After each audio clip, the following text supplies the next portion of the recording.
राम राम जय राजा राम, राम राम जय सीता। तो जय श्री राम दर्शक बंधु, आपण मानंकु पुणी थरे एही amazing world Odia YouTube channel तरफरु जणाई देवाकू चाहूँगी जे आसंता 2024 जानुआरी 22 तारिख दिन अयोध्या प्रभु श्रीरामंकर भव्य मंदिर प्रतिष्ठा हेब। तो यही दिन प्रभातरे शंख ध्वनि, गाँ सहर रे नगर संकीर्तन, घरर प्रवेश द्वार रे शुभ कलश स्थापन, स्वात्विक भजन ग्रहण, संध्यारे घर आगरे अति कमरे 5टी दीप जालिबे। जय श्री राम। राम आएगी तो आंगना सजाऊंगी, हिंदी रो एही गीत आज समस्तों कानरे बाजुछि। अयोध्या नगरी नुहे पूरा देश रामलालांकर स्वागत करिवा पई सजेई हेलेनी। अयोध्यार राम मंदिर रे सबु प्रकार आयोजन, अयोध्यार राम मंदिर रे सबु प्रकार आयोजन चलीछि और रामलालांकर मूर्तिर प्राण प्रतिष्ठा पई प्रस्तुति शेष पर्याय रे। अयोध्यार 22 जानुआरी श्रीरामंकर जन्मभूमि रे प्राण प्रतिष्ठा कार्यक्रम आयोजन करा जाउछि, जहाकू देखिया पई राम भक्तंक मध्यरे उत्साह बढ़िबारे लागिछि। पीएम मोदी एही समारोह रे मुख्य अतिथि भावरे रहिबे।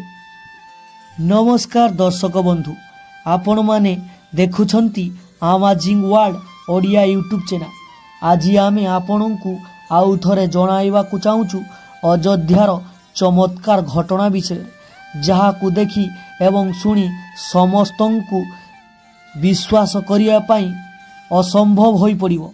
तो एही सबु घटना विषय जानिया पूर्वरु जदि चैनल को प्रथम करी आसीथांती, चैनल को लाइक शेयर सब्सक्राइब करने सहित कमेंट रे जय श्री राम लिखि दियंतु। तो समस्त भक्तों को जना थिबो जे रामंक राज्य रे सबु संभव बोली प्रमाण मिली सारिछि।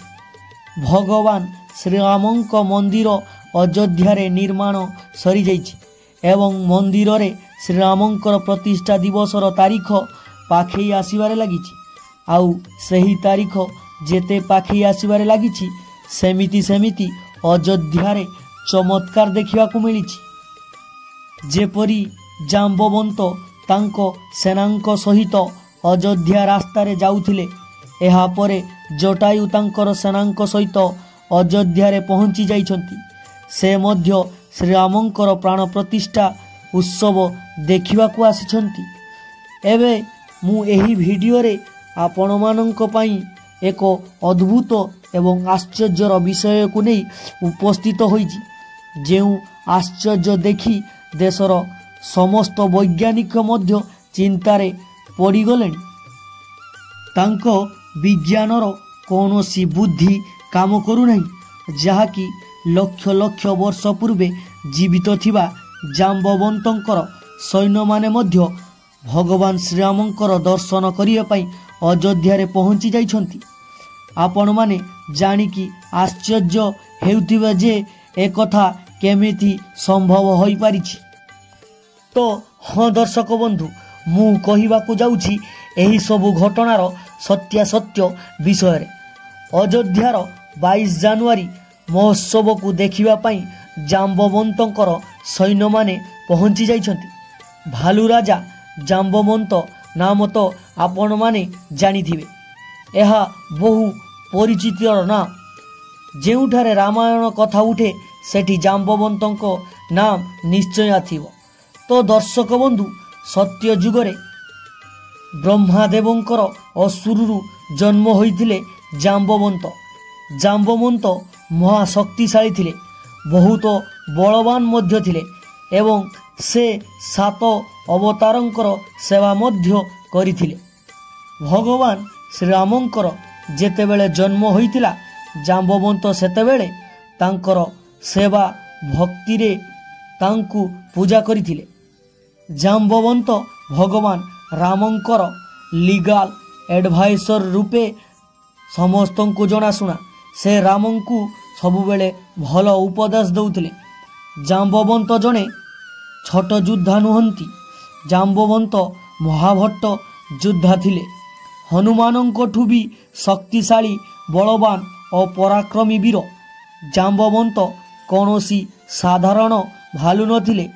जेबे भगवान श्रीराम रसीमुख नामक पर्वतरे पहुँची सेतेबेले भी जाम्बवंत ही भगवान श्रीराम को उपदेश मार्ग बताई देइथिले। से उपदेश से दिन श्रीराम को कहिथिले, हे प्रभु, बाली बहुत पराक्रमी अटंती। जदि आपण बाली पाखक जीवे तो निश्चित आपणकर पराजय हेब, किंतु बालींकर अधा शक्ति अन्य पाखरु आसी थाए।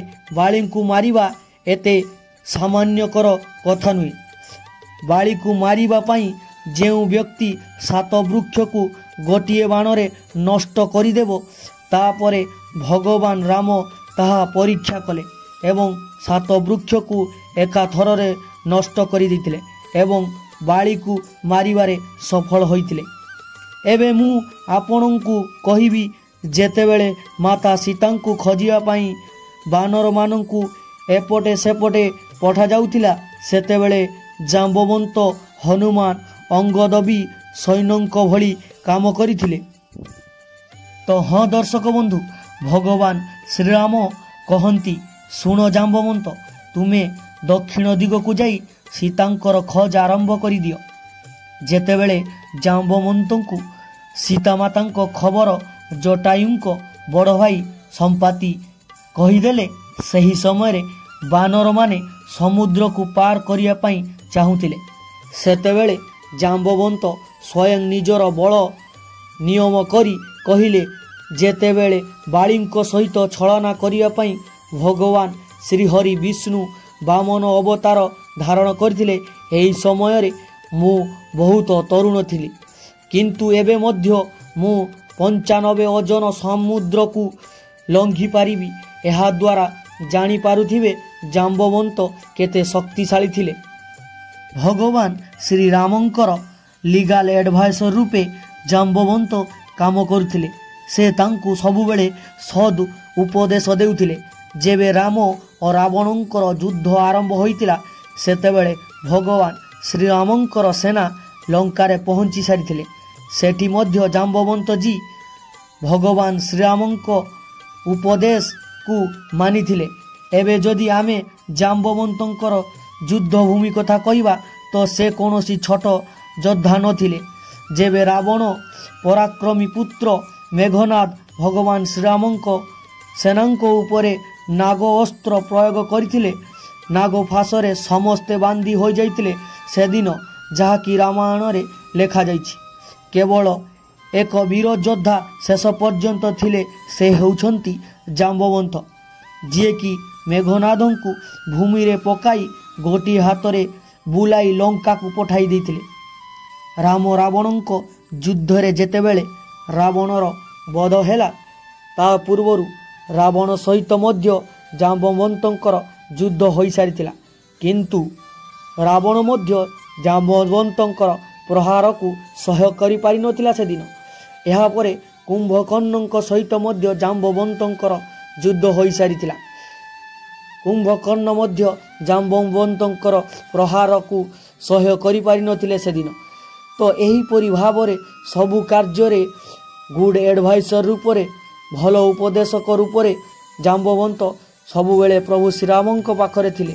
तो आज जेतेबेले 2024 मसीहा जानुआरी मास 22 तारीख रे प्रभु श्रीरामंकर प्राण प्रतिष्ठा हेबाकु जाउची, सेतेबेले जाम्बवंत सेठारे देखिबाकु मिलिथिबार कथा एबे चर्चार विषय पालटिची एवं समस्तंकु आश्चर्य करि दैछि। तो एही सुंदर भिडियोटी जदि आपण मानकु भल लागि थाए ताहले चैनल को लाइक शेयर सब्सक्राइब करिदेबे एवं कमेंट रे जय श्री राम लिखिदेबे। जय श्री राम।